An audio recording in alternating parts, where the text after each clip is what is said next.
Nandito tayo ngayon sa may Eusebio Avenue o mas kilala bilang Kenneth.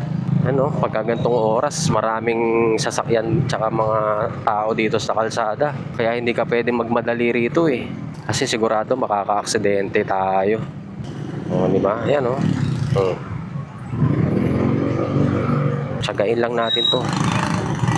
Tatahiin lang natin tong mga kalsada dito. Kasi nga, hindi ka pwedeng magmadali. Overtake lang pag may pagkakataong konti. Ay, maraming tao, mga bata tumatawid. Kaya matraffic dito eh, kasi yung talipapa nakabalandra sa kalsada. Kaya mga tao, ayan, lakad sila sa kalsada. Two-way pa naman tong kalsada na to, so hati.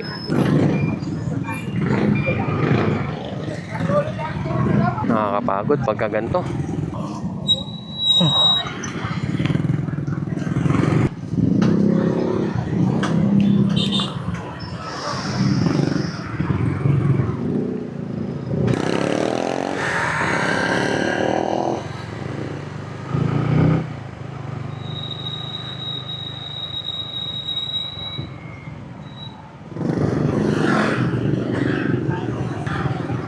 Dadaanan naman tayo sa Sandoval Avenue.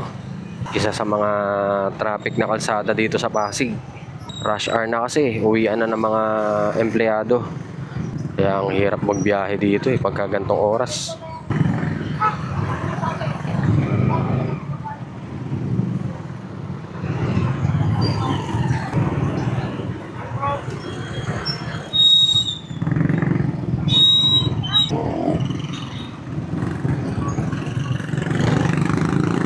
Yun, Sandoval na. 1 kilometro lang yung Kenneth na yun, pero sobrang tagal nating binuno yung oras. Parang mga 20 minutes din. Dito sa Google Maps, hindi updated eh. Blue yung kulay, pero pagdating dito sa actual, parang dapat to orange or mapula-pula na eh.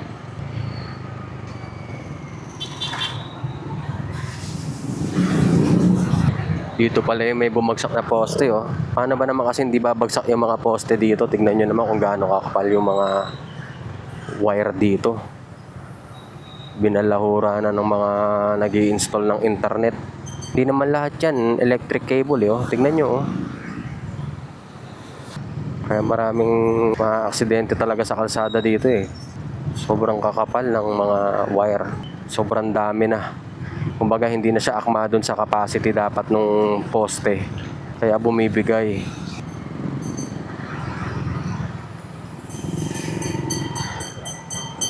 Kaya minsan nakakatakot dumaan dito eh. Hindi mo alam kung anong mangyayari sa'yo eh.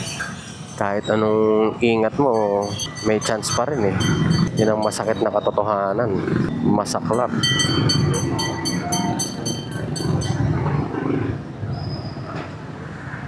Oh, traffic eh, pero dito sa blue.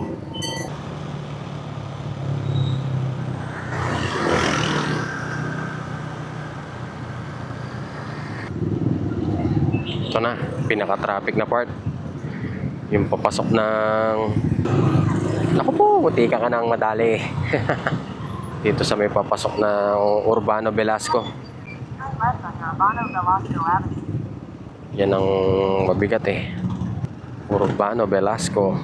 Kaya matraffic dito kasi may enforcer dyan sa kanto. Palagay ko lang hindi ko sure.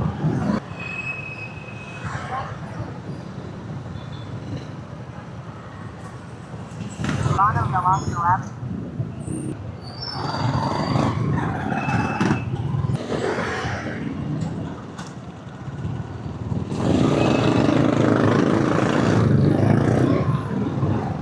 Diba? Tama ako, may enforcer. Pag may enforcer sa mga ganitong choke points, lalong matraffic yan.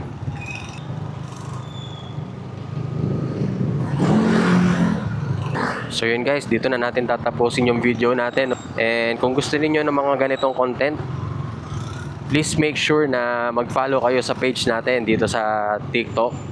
Follow nyo lang ako para naman maging masaya ang ating buhay-buhay.